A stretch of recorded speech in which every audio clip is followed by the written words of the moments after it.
हे friends, SRG classes में आपका बहुत बहुत स्वागत है।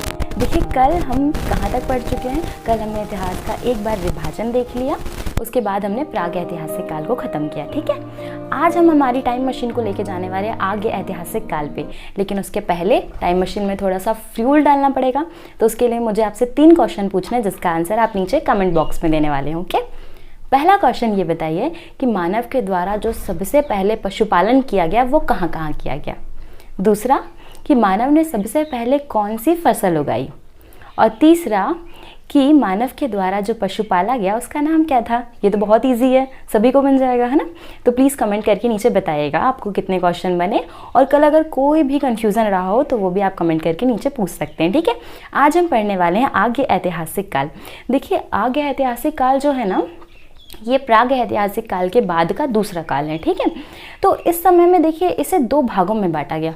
पहला भाग सिंधु घाटी सभ्यता और दूसरा भाग जो है उसे वैदिक काल कहा गया। ठीक है, देखो, सिंधु घाटी सभ्यता नाम से ही स्पष्ट हो रहा है कि जो सभ्यता है वो सिंधु नदी के किनारे रही होगी। इसका मतलब कि सिंधु नदी या उसकी सहायक नदियों के किनारे जो सभ्यता विकसित हुई उसे ही सिंधु घाटी सभ्यता कहा गया। ठीक है, और वैदिक काल जो है, वैदिक काल को 2 भागों में बांटा गया। पहला जो भाग है उसे कहा जाता है ऋग्वैदिक काल, और दूसरा जो भाग है उसे कहा जाता है उत्तर वैदिक काल। ठीक है, इनका जो टाइम पीरियड अगर हम देखें तो देखिए, सिंधु घाटी सभ्यता का जो टाइम पीरियड है वो है 2350 से लेके 1750 BC तक, और वैदिक काल का जो टाइम पीरियड है वो 1500 से लेके 1000 BC तक ऋग्वैदिक काल, और 1000 से लेके 600 BC तक जो है वो उत्तर वैदिक काल है। ठीक है, अब देखो हम क्या करते हैं ना, अब हम उठाते हैं हमारी टाइम मशीन को, हम सीधे चलते हैं वर्ष 1921 में। ठीक है, देखो 1921 में हम सभी को पता है कि 1921 में भारत गुलाम था और भारत में ब्रिटिश शासन था। ठीक है, तो देखो हम कहाँ जा रहे हैं, हम जा रहे हैं पाकिस्तान, जिला मांटगोमरी। ठीक है, वहाँ पे हम देखते हैं कि एक व्यक्ति है यार, क्योंकि 1921 वो समय था जब भारत में रेलवे लाइन बिछ रही थी। ठीक है, तो हमने देखा वो जो व्यक्ति है वो भारत में रेलवे लाइन बिछाने का काम कर रहा है और उसका सर्वेक्षण कर रहा है। ठीक है, तो उसने देखा कि यार यहाँ पे बहुत सारी ईंटें रखी हुई हैं, तो वो सोचता है कि ये एक जैसी इतनी पुरानी ईंटें यहाँ कैसे आई। तो उसने माउंटगोमरी जिले के स्थानीय निवासियों से पूछा कि भैया ये ईंटें यहाँ पे कैसे आई। तो उन्होंने बताया कि सर ये ईंटें तो बहुत सालों से यहाँ पर रखी हुई हैं, आम जनता का घर भी इन्हीं ईंटों से बना हुआ है। तो उसे उत्सुकता हुई, उसने सोचा कि पक्का यहाँ पे कोई ना कोई सभ्यता तो ज़रूर रही होगी, क्योंकि वो सभ्यता धरती के नीचे थी, इस कारण से उसमें खुदाई करना आवश्यक था। तो उसने अपने ही एक मजदूर को बुलाया जिसका नाम था दयाराम साहनी, और उसकी खुदाई की। ठीक, जब उसने खुदाई की तो उसने देखा अरे यार, इसके नीचे तो पूरा का पूरा एक नगर बसा हुआ है। तो जो पूरा का पूरा एक नगर बसा हुआ था, उस नगर को ही हड़प्पा कहा गया। तो इतना समझ में आया कि सिंधु घाटी सभ्यता में जो पहला खोजा गया नगर था वो हड़प्पा था। ठीक है, और जो व्यक्ति सर्वेक्षण कर रहे थे वो थे जॉन मार्शल। ठीक है, अब देखिए हम यहाँ पे देखते हैं कि सिंधु घाटी सभ्यता की जानकारी किसने दी। तो चार्ल्स मेसन के द्वारा इस सभ्यता की जानकारी दी गई, नामकरण जॉन मार्शल के द्वारा, जो कि सर्वेक्षण भी कर रहे थे। साथ ही साथ में इसके बड़े रूप में जो पूरे भारत में ऐतिहासिक चीज़ों का सर्वेक्षण कर रहे थे वो थे जेम्स कनिंघम, और पहली खुदाई दयाराम साहनी के द्वारा की गई। ठीक, मतलब सिंधु घाटी सभ्यता की जानकारी चार्ल्स मेसन के द्वारा, नामकरण जॉन मार्शल के द्वारा, सर्वेक्षणकर्ता जेम्स कनिंघम, और पहली खुदाई दयाराम साहनी के द्वारा। ठीक, अब देखो क्या करते हैं हम चलते हैं सिंधु घाटी सभ्यता में और क्या क्या चीज़ें हुई, हमें ये जानना बहुत ज़रूरी है ना।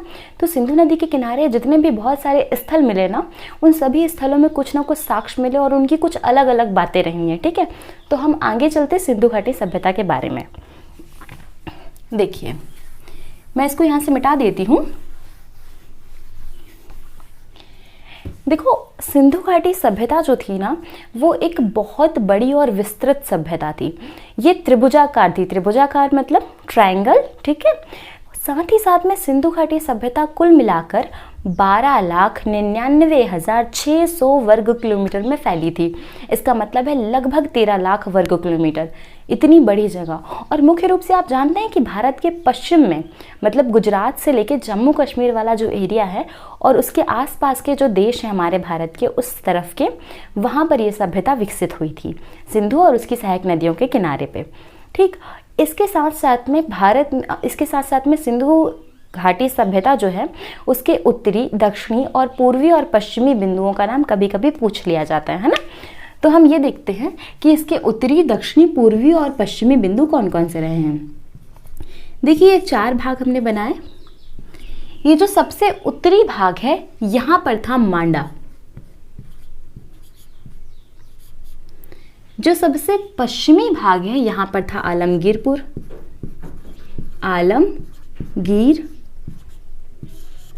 आलमगीरपुर। जो सबसे दक्षिणी भाग है वहां था दैमाबाद,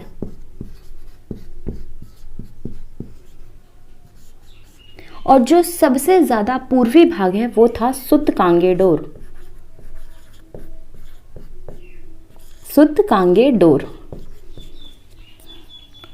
देखो ये कैसे याद रखना है आप लोगों को, आप लोगों को याद रखना है सम बराबर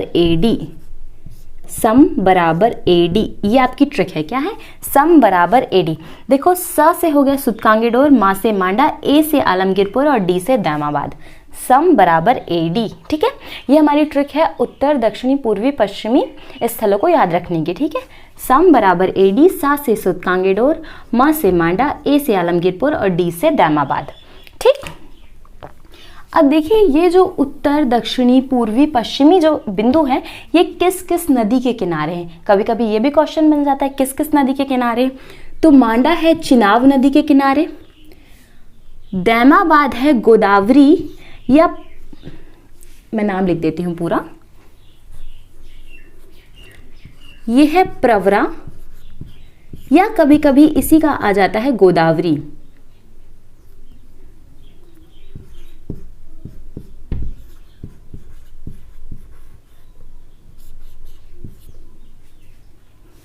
ये है दाश्क नदी,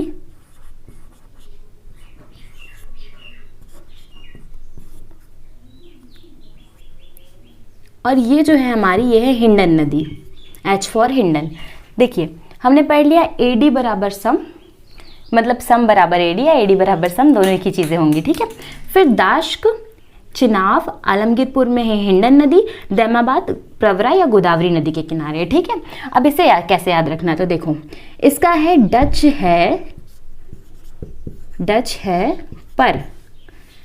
है पर भारत में नहीं, ठीक हो। भारत में नहीं से कोई मतलब नहीं, हमें सिर्फ इससे मतलब है डच है पर, ठीक है। तो डी फॉर हो गया दाश्क, सी फॉर हो गया चिनाब, च से चिनाब, ह से हो गया हिंडन और प से हो गया प्रवरा, ठीक। देखो अब ना देखिए, अब देखिए सिंधु घाटी सभ्यता कि हमने उत्तर, दक्षिणी, पूर्वी और पश्चिमी ये चारों भागों को अच्छे से पढ़ लिया है ना, कि कौन कौन से स्थल थे। अब सिंधु घाटी सभ्यता से जितनी चीज़ें मिली हैं, जितने भी स्थल मिले हैं, उन्हें हम एक के बाद एक करके पढ़ते जाएंगे, ठीक है। तो सबसे पहला जो खोजा गया स्थल था वो था हड़प्पा, तो सबसे पहले हम हड़प्पा को पढ़ेंगे, ठीक है। अब देखिए ये है हमारा हड़प्पा,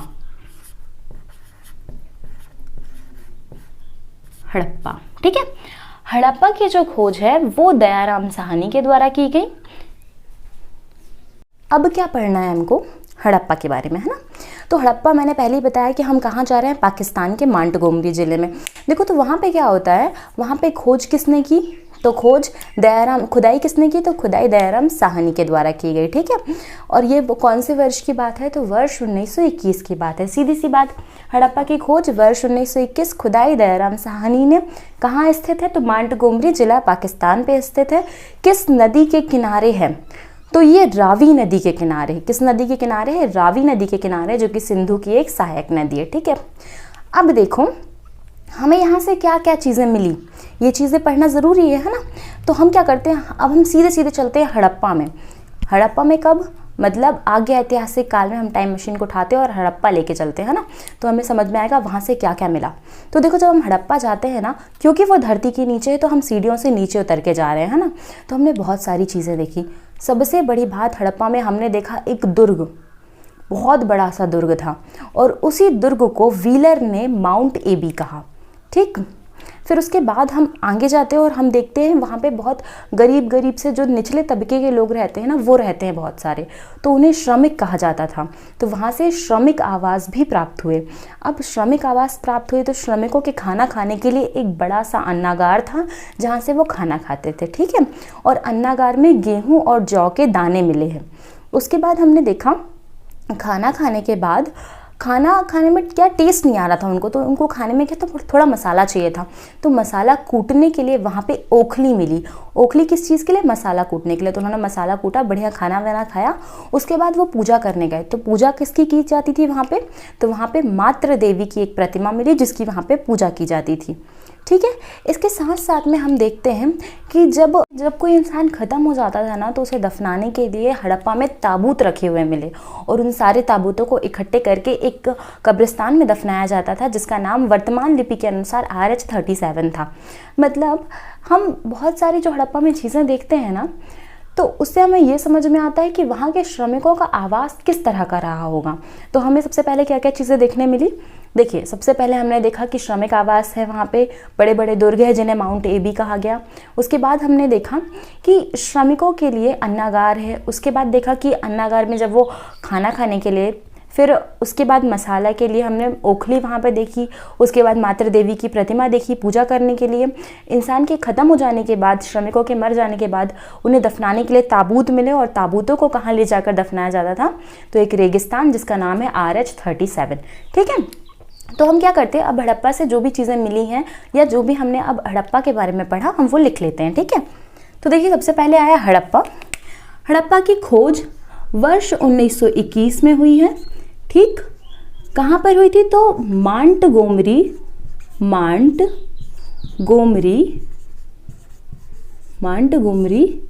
पाकिस्तान, ठीक है। वर्ष 1921 जिला मांटगोमरी पाकिस्तान में हड़प्पा की खोज हुई। किसके द्वारा खोज की गई? तो खुदाई किसने की? तो दयाराम साहनी के द्वारा जो है वो खुदाई की गई। यहाँ से किस नदी के किनारे है? तो हम पहले ही पढ़ चुके हैं, हड़प्पा जो है वो रावी नदी के किनारे। किस नदी के किनारे है? तो रावी नदी के किनारे, ठीक है। अब हड़प्पा से क्या क्या साक्ष्य मिले हैं, है ना। तो साक्ष्यों की बात जब की जाती है तो हड़प्पा से सबसे पहले क्या मिले? दुर्ग मिले हैं, दुर्ग, ठीक। उसके साथ साथ में ही श्रमिक निवास मिले हैं, श्रमिक निवास हमने देखा था ना, श्रमिक निवास है। फिर श्रमिक निवास के साथ साथ में श्रमिकों के खाना खाने के लिए क्या मिला है? तो अन्नागार है, अन्नागार जिसमें श्रमिक क्या करते थे? खाना खाते थे। श्रमिक निवास मिला है, अन्नागार है जिसमें श्रमिक खाना खाया करते थे। अन्नागार के साथ ही साथ में जो हमें चीज मिली है वो चीज क्या है? ओखली,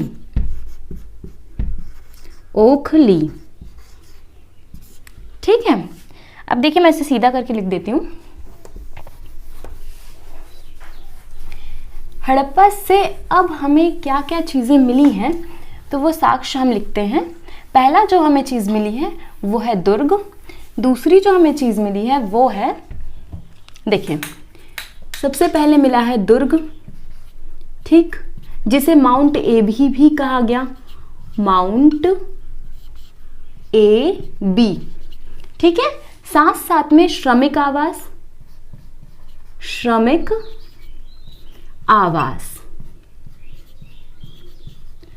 और श्रमिक आवास के साथ साथ में क्या चीजें मिली?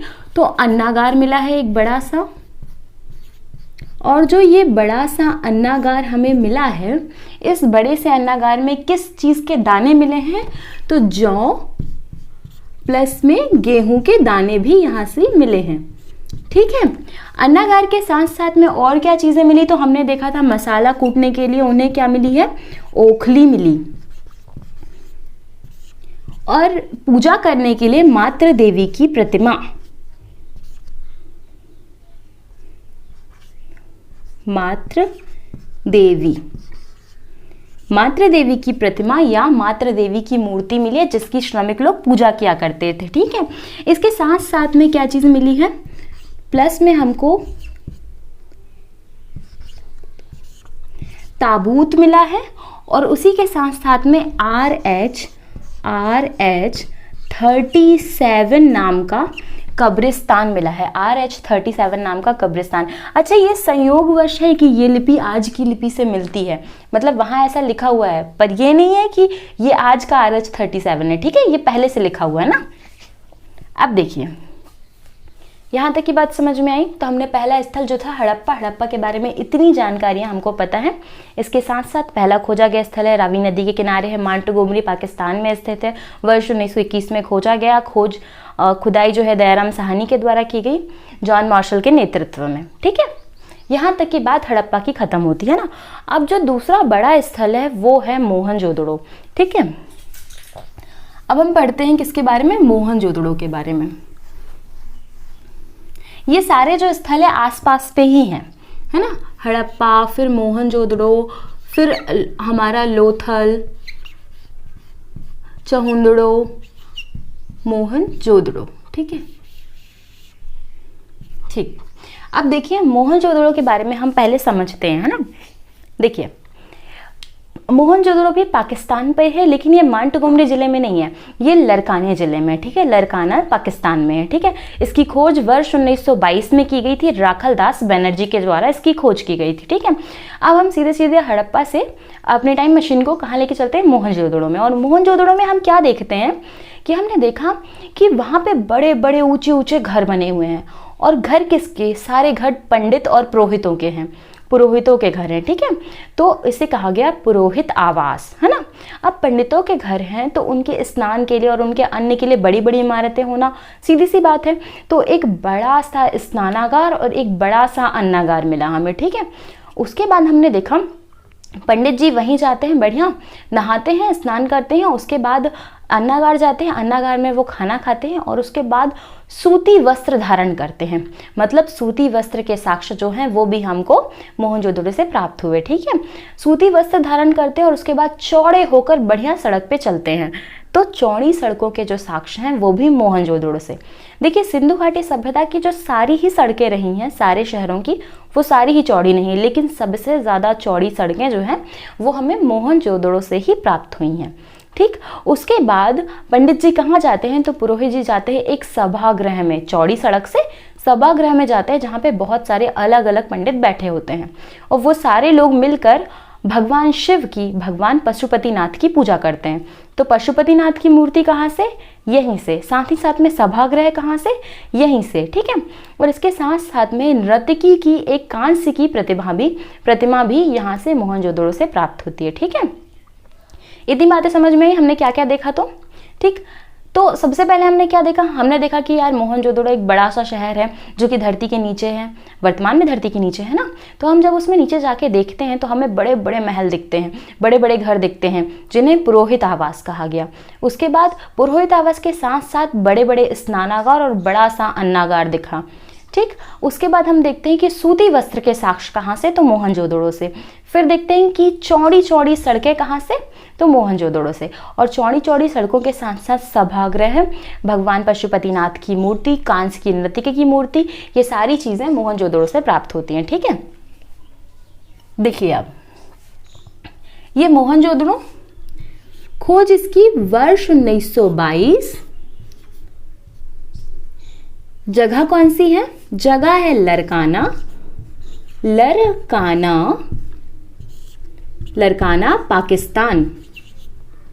इसके साथ साथ में मोहनजोदड़ो जो है वो किस नदी के किनारे है, अगर ये क्वेश्चन बने तो आपको पता होना चाहिए मोहनजोदड़ो जो है वो मुख्य रूप से सिंधु नदी के किनारे है। मतलब ये सिंधु नदी के किनारे है। और इसकी खोज किसके द्वारा की गई, तो खोज इसकी राखल दास बनर्जी के द्वारा, राखल दास बनर्जी, राखल दास बनर्जी के द्वारा जो है वो मोहनजोदड़ो की खोज की गई, ठीक है। अब बात करते हैं कि मोहनजोदड़ो से हमें साक्ष्य कौन कौन से मिले, है ना। तो जब साक्ष्यों की बात आती है तो देखिए, सबसे पहला साक्ष्य तो हमने पहले ही देख लिया कि भैया पुरोहित जी के घर मिले हैं, है ना। तो पुरोहित आवास, ठीक, पहला साक्ष्य हो गया, पुरोहित आवास मिले। पुरोहित जी के घर मिलने के बाद क्या देखा था हमने कि उनके स्नान करने के लिए बड़ा सा स्नानागार है ना, स्नान करने के लिए बड़ा सा स्नानागार है, और बड़े से स्नानागार में वो स्नान करते हैं। उसके बाद अन्नागार है, अन्नागार में क्या करते हैं, वो भोजन करते हैं। उनके भोजन करने के लिए अन्नागार बनाया गया है, वो भी बहुत बड़ा सा अन्नागार है, ठीक है। उसके बाद हम देखते हैं स्नानागार दिख गया, अन्नागार दिख गया, उसके बाद हम देखते हैं कि क्या मिलती है, तो सूती वस्त्र। सूती वस्त्र, और सूती वस्त्र किससे बनते हैं, तो आपको पता होगा कि सूती वस्त्र जो है वो कपास से बनते हैं। अगर कभी क्वेश्चन ये भी पूछ ले कि कपास के साक्ष्य सिंधु घाटी सभ्यता में कहाँ से मिले हैं, तो वो आंसर आएगा मोहनजोदड़ो से मिले हैं, ठीक है। साथ ही साथ में सूती वस्त्र पहनकर, कुर्ता पैजामा पहनकर क्या करते हैं, चौड़े होकर बढ़िया सड़क पर चलते हैं। तो चौड़ी सड़कें कहाँ से मिली हैं, तो चौड़ी सड़कें जो हैं वो भी मोहनजोदड़ो से ही प्राप्त हुई हैं। साथ ही साथ में हम देखते हैं कि इसके बाद एक सभागृह, क्योंकि वो चौड़ी सड़क से कहाँ जाते हैं, तो सभागृह में जाते हैं। एक बड़ा सा सभागृह जो है वो भी मोहनजोदड़ो से प्राप्त होता है। वहाँ जाते हैं और वहाँ पे पशुपति की पूजा करते हैं, मतलब पशुपति भगवान शिव की मूर्ति जो है वो भी यहीं से प्राप्त हुई है, पशुपति। और साथ ही साथ में एक कांस्यकी नर्तकी, कांस्य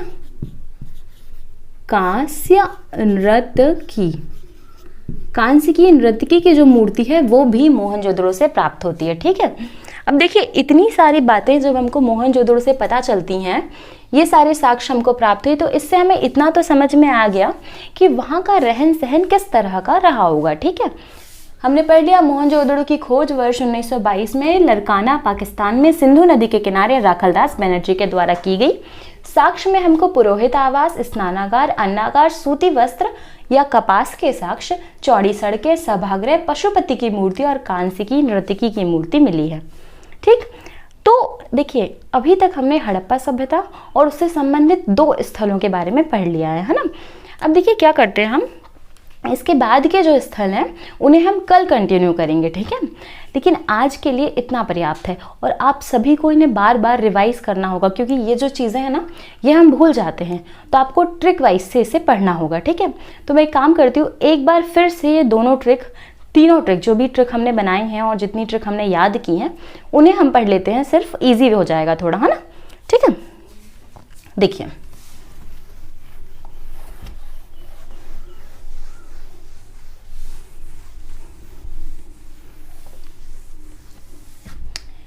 देखो सबसे पहले जो ट्रिक हमने पढ़ी थी वो थी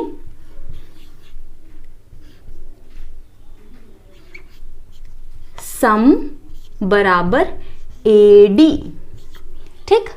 स का मतलब था सुत कांगेडोर, मा का मतलब था मांडा, ए का मतलब था आदमगीरपुर और डी का मतलब था दैमाबाद। मतलब सिंधु घाटी सभ्यता के उत्तर, दक्षिण, पूर्व और पश्चिम जो किनारे हैं, जो शहर हैं, उनके नाम है ये, ठीक है। उसके बाद हमने दूसरी ट्रिक पढ़ी कि डच हैं पर भारत में नहीं, ठीक। देखिए सबसे पहले डच भारत, मतलब देखिए अंग्रेज आए, है ना, हमने पढ़ा है कि भारत में कैसे आए, पुर्तगाली आए, अंग्रेज आए, डच आए, फिर फ्रांसीसी आए, है ना। तो डच भारत में आए तो थे लेकिन वो ज़्यादा देर तक रहे नहीं, तो इसलिए वो वापस चले गए।